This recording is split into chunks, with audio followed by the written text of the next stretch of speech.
This morning, we are sharing a story of two parents coming together to help fight a rare and devastating disorder.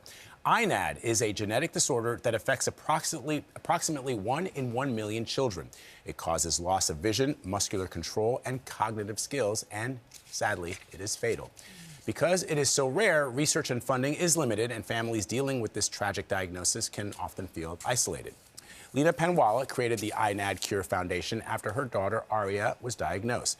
Tim Drury's son, Jack, also has INAD, and he's teamed up with Leena's organization to help raise awareness and to raise money. These pictures are just... Oh, so just cute. So beautiful. Yes. And they join us now. Good morning to both of you. Thank you for sharing your stories with us. We appreciate it. Thank you for having us on. So, Tim, let me start with you. Your son, Jack, was about a year old when you began to suspect something was wrong. What is INAD, and how did you receive the diagnosis? What did you see, and then how did the diagnosis come about? Sure. So INAD is a neurodegenerative disorder. So as a parent, when you're starting to watch your children's milestones, you're so excited when they start crawling, when they start saying words, and mama and dada. Well, Jack started to hit those milestones, but then he started to kind of lose the gap between where he was supposed to be. So we started trying to figure out, well, what's happening here? And we went to countless doctors to try to figure out why he wasn't catching up to those milestones. And unfortunately, when we found out that it was this very rare genetic disorder called infantile neuroaxonal dystrophy, which only impacts under 200 kids globally, or in the United States, even our neurologist that shared the results with us initially didn't even hear of this disorder. Yeah. So, I'd never heard of it either until we were in the meeting and they mentioned it and said, I'd never heard of it. Leena, your story sort of echoes exactly what Tim was saying. What were you told?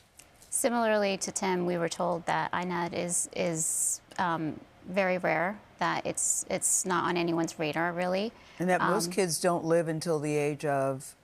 Past 10. They don't live past 10. And your daughter is how old? She's fortunately made it to 11, Yeah. but at the time of diagnosis, she was only 2 years old.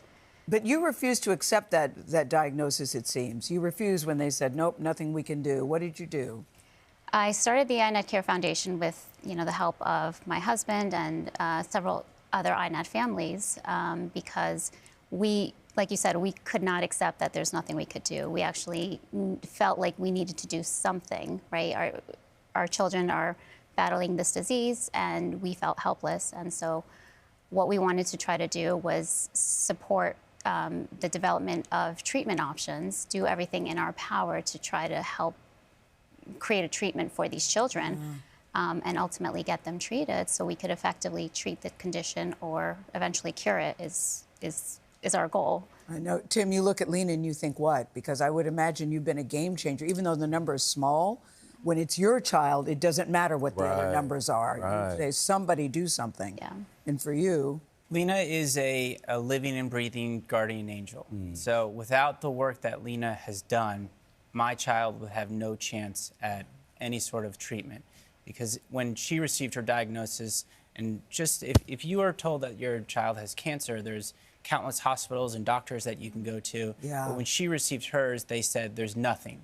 Because she said, that's not an answer I'm willing to accept, we now have a path towards the first ever gene therapy treatment aimed at stopping the progression of this disease. So that was my next question about a possible cure for this disorder. What does that look like, or at least the steps to that? To get there.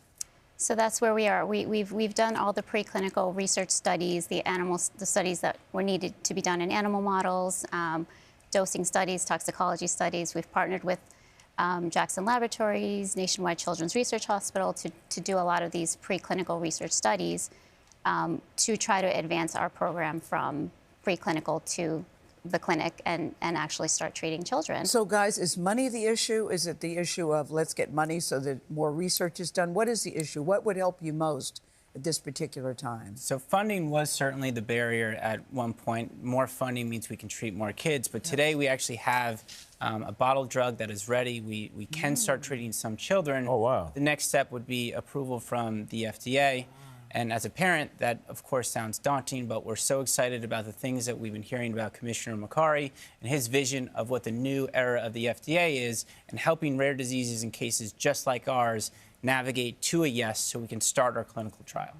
You both seem so upbeat And optimistic. and optimistic to have a diagnosis of this type, Tim. Well, you know, we can't control the situation. We can just control how we reacted to it. And there's so much to be grateful because That's a great while way to all look these at things it. happened, there's so much positive momentum, and we're so close to delivering that hope.